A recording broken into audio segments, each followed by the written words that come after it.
हमारे समय पर ना 14 साल का लड़का सारे कपड़े उतार के तालाब और नदी में नहाता था। क्या ये बात सही है? 14 साल का बच्चा हमारे समय पर नंगा होके तालाब और नदी में नहाता था। हाँ या ना? उसे कोई विषय वासना का ज्ञान नहीं था, 14 साल का बच्चा। लेकिन आज के 14 साल के बच्चे शादी करने को तैयार हैं। आप सवाल कीजिए कि ऐसा क्यों? कारण सुनो।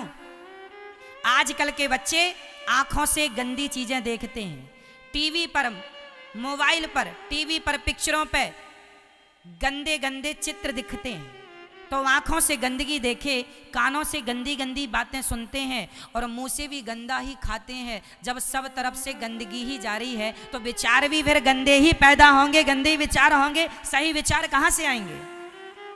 क्यों? इसलिए मेरी मां, आंखों से अच्छी चीजें, भगवान को देखो, अच्छी चीजें देखो, कान से अच्छी बातें सुनो। केवल आजकल के लोग केवल निंदा ही सुनते हैं, चुगली ही सुनते हैं, केवल कान इसीलिए है उनके।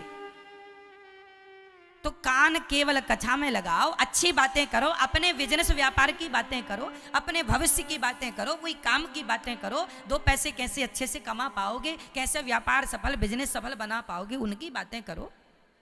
क्यों जी? उस बात में डिस्कस करो कि हम देश के लिए क्या कर सकते हैं, अपने परिवार, अपने पत्नी, अपने बच्चों को और कैसे अच्छा बेहतर बना सकते हैं।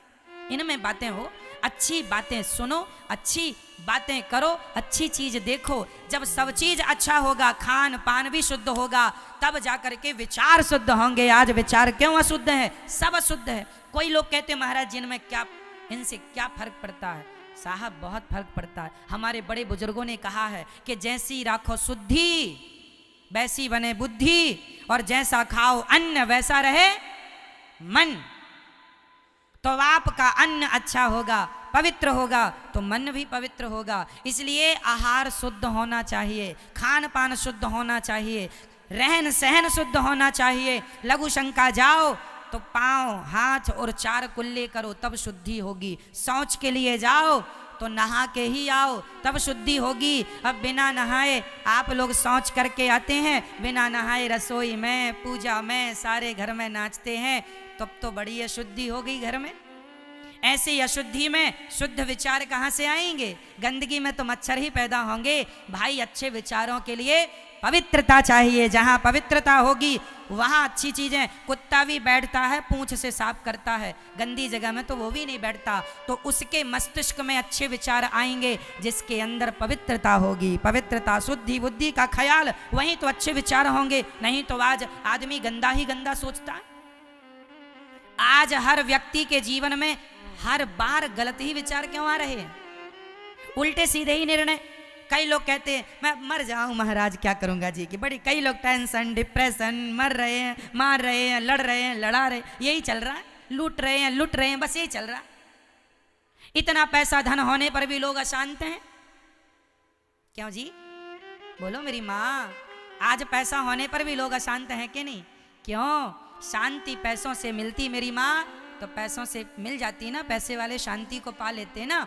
शांति पैसों से नहीं मेरी माँ। शांति तो आहार शुद्ध हो, खान पान शुद्ध हो, वातावरण शुद्ध हो। जब सब शुद्धि होगा तो शुद्ध पवित्र विचार मन में पैदा होंगे, और उन्हीं पवित्र विचारों से पवित्र थॉट आएंगे, तब ना जाकर के आपके जीवन में संतुलन बनेगा और आप पवित्रता की ओर बढ़ेंगे। शुद्ध खुश रहेंगे, हैप्पी, सदा प्रसन्न। कई लोग सदा खुश रहते हैं। अब साधु संत तो करोड़पति नहीं है, फुटपाथ पर सो रहे पर तुमसे ज्यादा खुश हैं। क्यों? क्योंकि उनका खान पान शुद्ध है। वो खाते हैं तो पहले भगवान को भोग लगाते हैं, वो शौच के लिए जाते हैं तो नहाते हैं। आप लोग नहीं नहाते। इसलिए शुद्धि से बुद्धि, पानी से वाणी। जैसे पानी जैसा पिए पानी वैसी बोले वाणी, जैसा खाए अन्न वैसा रहे मन। तुम ही निवेदित भोजन करही, जो खाओ पहले भगवान को भोग लगाओ। तुलसी का पत्ता डाल के फिर वो खाओगे तो वो भोजन नहीं होगा, वो प्रसाद होगा। और प्रसाद का फुल फॉर्म क्या होता है? प्रा मतलब प्रभु के, सा मतलब साक्षात, दा मतलब दर्शन, प्रभु के साक्षात दर्शन को प्रसाद कहते हैं। अन्नम ब्रह्म, अन्न भगवान होता है। अन्न नहीं खाएंगे मर जाएंगे। तो अन्न में कौन है? ईश्वर का वास है। अन्नम ब्रह्म लिखा है शास्त्रों में। अन्न कौन है? ब्रह्म मीन्स परमात्मा। सबके बिना रहा जा सकता है, अन्न के बिना नहीं रहा जा सकता। इसलिए मेरी माँ, अब आप कहेंगे महाराज जी इन बातों से क्या होगा? साहब होगा तो बहुत कुछ, आप मानो ना मानो, मानो बिल्कुल ना मानो, पर प्रभाव तो पड़ता है। इसलिए हम कह रहे हैं पवित्रता का ख्याल रख लो, खान पान शुद्ध कर लो, खुश रहोगे जीवन में।